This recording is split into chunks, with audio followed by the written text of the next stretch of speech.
Hey guys, welcome back to another video. Donald Trump takes the lead as polls swing away from Kamala Harris. Kamala Harris scrambles as polls and internals show it's over in this election. Today we're going to be taking a look at the 2024 presidential election forecast from The Economist, which is an independent journalist, basically nonpartisan without any biases. But before we get started with this model forecast, make sure you guys are subscribed, click the bell so you don't miss on my content, press the like button, share this video if you are interested. Don't forget we do have memberships. You can find links to that in the description section. So as of right now, Donald Trump is rising in the Economist forecast. In the last 10 days, he has risen to 10 points increase, and Kamala Harris has seen a 10-point decrease in the last 7 days. As of right now, Kamala Harris wins 44 out of the 100 times, giving her a 44% chance, as you can see right here, and they give Donald Trump a 56% chance of defeating Kamala Harris. He wins 56 out of the 100 times. They currently give him, this model forecast gives Donald Trump 278 electoral votes to Kamala Harris's 260, signaling that this is a very close election. And they give Donald Trump a 183 electoral vote floor, and Kamala Harris's floor is at 199 at the very minimum, or at the very least. And Donald Trump's ceiling in his best case is 339 electoral votes. Kamala Harris's best case, on the other hand, or her ceiling, is higher at 355 electoral votes. Now, in my opinion, I would have to agree with this. I think there is a higher chance that Trump wins by more than Kamala Harris does in her best case scenario. I think her best case is slightly worse than Donald Trump's best case. So we take a look at the state by state polling in this state very soon. But as you can see right here, Donald Trump's at 56% to Kamala Harris's 44%. Now the odds are much higher for the former president on other sites like Polymarket and 538 as well. But this is just the Economist forecast. And the other video, we took a look at the Hills forecast and the Decision Desk HQ. Now we're going to be taking a look at the Economist forecast. So we take a look at the swing state by state polling, starting off with Michigan with its 15 electoral votes. They currently give Kamala Harris the advantage by 0.1%, which is practically tied. It's basically a toss-up. I would consider 0.1% basically 50-50 for either candidate. And you take a look at Nevada, it's the exact same thing as Michigan, 0.1% for Kamala. And you take a look at the 2020 polling error in both of these states. Michigan actually overestimated Kamala Harris, or actually Joe Biden, excuse me. And Nevada also usually tends to overestimate Republican support. But if you take a look at the 538 polling average, they actually overestimated Joe Biden in the 2020 election. So when you do apply a polling error to the 2024 map, realistically Donald Trump has the advantage in Michigan and Nevada. But as of right now, we're going to be feeling it. We're going to leave those states highlighted in yellow as toss-up because 0.1% in my mind is considered a tie. And as for Wisconsin, Donald Trump has a good enough of a lead to consider this a tilt margin for him. He's up by 0.5%, a very narrow victory in the state of Wisconsin. Keep in mind, this state had the worst polling error out of any other, with the exception of New York, back in the 2020 election. Right before the election, they had Biden up by 6 points. He only won it by 0.6, did not even get anywhere near that. So Trump gets 10 electoral votes from the state of Wisconsin, according to The Economist forecast. Keep in mind, this is an independent journalist. This is not partisan, not biased, not really left-leaning or right-leaning. They currently have Donald Trump getting 278 electoral votes, a very close race, but he is favored. And his lead in Pennsylvania is greater than his lead is in Wisconsin, which is kind of odd because historically speaking, in past elections like 2020, 2016, the Obama era as well, Wisconsin actually voted to the right of Pennsylvania. But a lot of these pollsters out there on RCP, 538 as well are suggesting that, oddly enough, Pennsylvania is going to vote to the right of Wisconsin, which typically does not end up happening. But the Economist forecast gives Donald Trump a tilt margin of victory of 1% in the state of Pennsylvania. And considering that these polls in Pennsylvania overestimate Joe Biden's support in 2020, maybe his lead is greater than that. But I have seen a lot of these pollsters out there that are right-leaning pollsters that skew the average in this election, similar to 2022, which is why I think there could be a possible scenario in which Trump is overestimated and Kamala Harris is slightly underestimated, but that still does not necessarily mean that he is no longer the favorite. They can still overestimate Trump, but he still could wind up winning the election, just how Joe Biden was overestimated in 2020, but still ended up winning the election. Basically similar scenarios. And then Georgia with its 16 electoral votes. They give Donald Trump a 2-point advantage that is enough for a lean margin in this state. This is going to be a flip for the former president, the third one so far. Wisconsin, Pennsylvania, and Georgia are 3 flips. Meanwhile, Nevada and Michigan are practically tied, which we would not be giving them to Harris because 0.1 is not great of enough. It's not a big lead to the point where I can consider it in her column. And obviously, Trump is not leading in those states according to this forecast as well. And then you take a look at North Carolina. They give Trump the same amount of margin leading, just how he is in Georgia, of 2 percentage points. That is also a lean margin with the state's 16 electoral votes. He's already at 280 electoral votes. So on the Economist forecast, Donald Trump is going to win this election. And then the last and final state is going to be Arizona. They also give Donald Trump a 2 percentage point lead in all 3 of these states, Arizona, Georgia, and North Carolina. All of those will be lean margins. So according to the Economist forecast, when you fill out all these swing states or battleground states in the electoral map, it actually gives Donald Trump 291 electoral votes to Kamala Harris' 226 at the very minimum, because Nevada and Michigan are tied. Keep in mind, Harris is up in Nevada by 0.1. I would not consider that a lead. That is tied, in my opinion. And same thing goes for Michigan.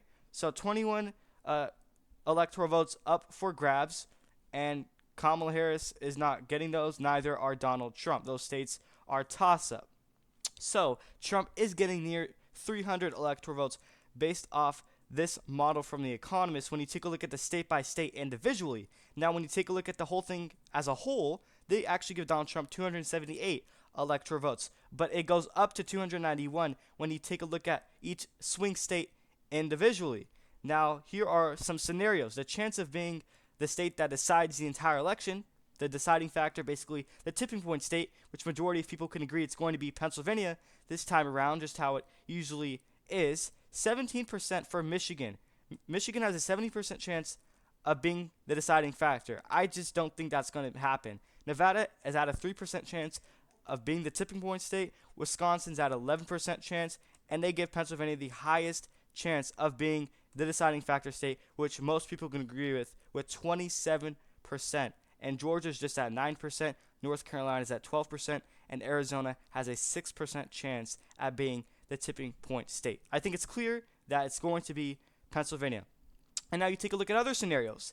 That what are the odds of Harris winning the election without carrying these battleground states? The Economist forecast gives Kamala Harris an 8% chance of winning the election if she does not carry the state of Michigan. Obviously, it's a must-win for her. It's pretty clear. Same thing goes for Pennsylvania. It's a must-win for her. They give her only a 12% chance of winning the election if she loses this state. This forecast gives Kamala Harris just a 13% chance of winning the election if she does not carry the state of Wisconsin. Another must-win for her. And as for North Carolina, they give her a 23% chance of winning the election without carrying this state. Obviously, the odds are higher for her because North Carolina is not a must-win for her. Joe Biden won the election in 2020 without carrying the state of North Carolina. Now, it is a must-win for the other candidate, Donald Trump, but not so much for Kamala Harris. It really depends on a battleground state. And as for Nevada, this state only has 6 electoral votes, so no matter who wins this state, it's not really going to mean anything. But if Trump wins this state, then obviously it boosts his odds in some of these other states because, for example, the Rust Belt, because in 2016, Trump still won the election without carrying Nevada. So if he does win Nevada, then he will probably win by even more than his 2016 margin. So maybe it does mean something. So 26% chance of Kamala Harris winning the election without carrying Nevada.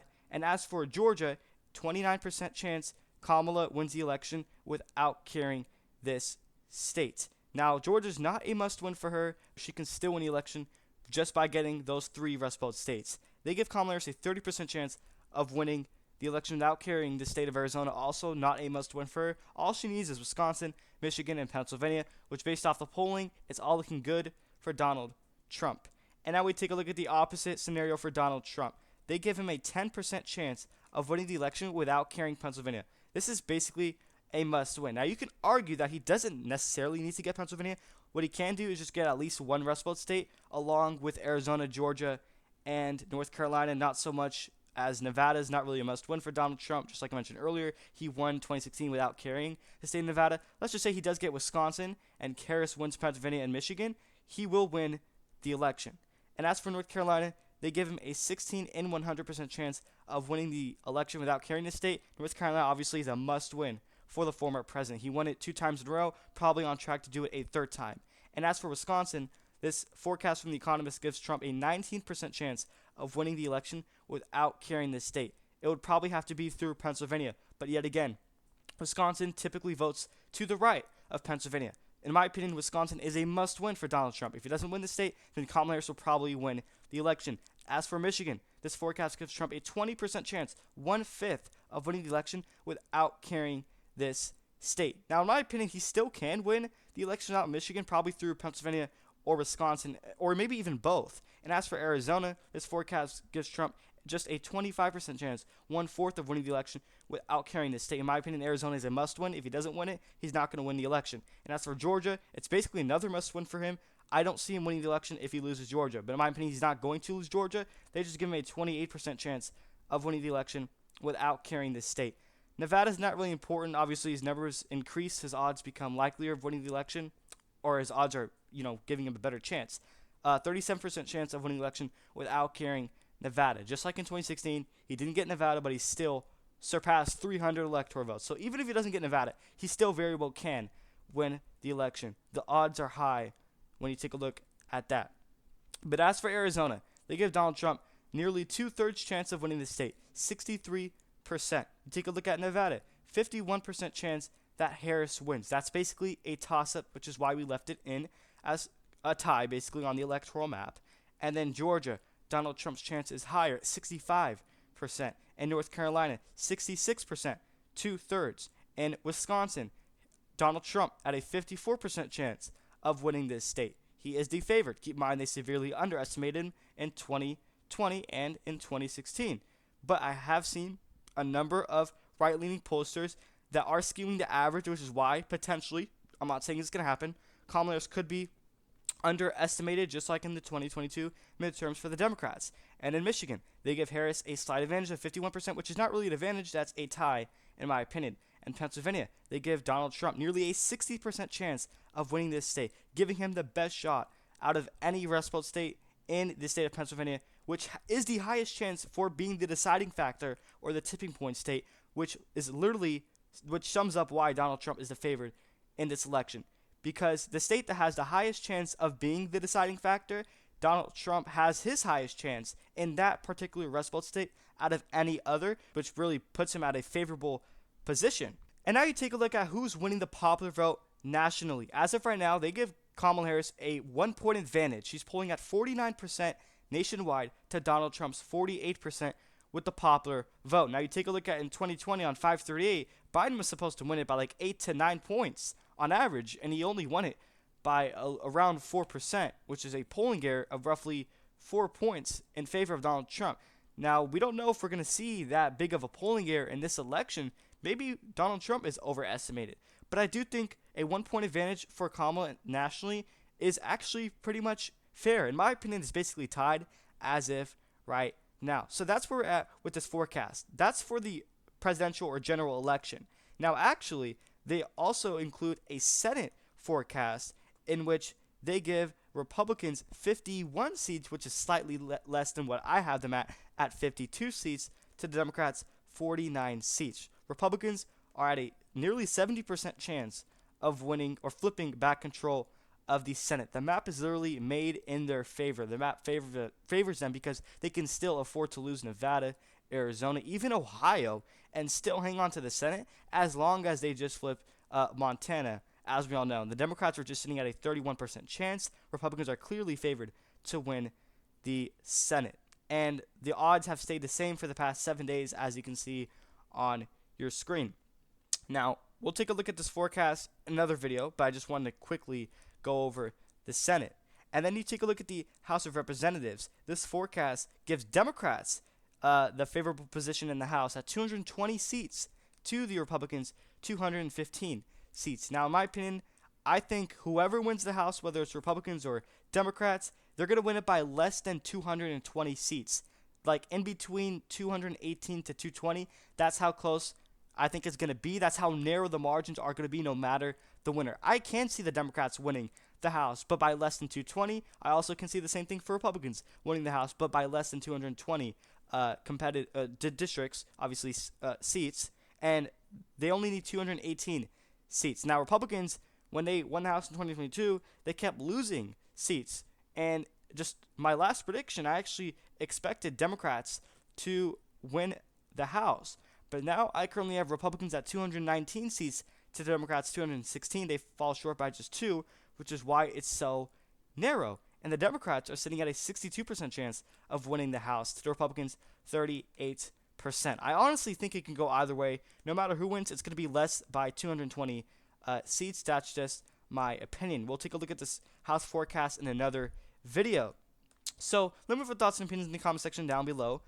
This is the map according to the Economist forecast. Donald Trump is favored, and the Republicans are favored to win the Senate. Meanwhile, the Democrats do win the House. One last final reminder is to subscribe, click the bell so you don't miss out my content. Press the like button, share this video. If you are interested, don't forget we do have memberships. You can find a link to that in the description section. That's pretty much it. Thank you everyone for watching.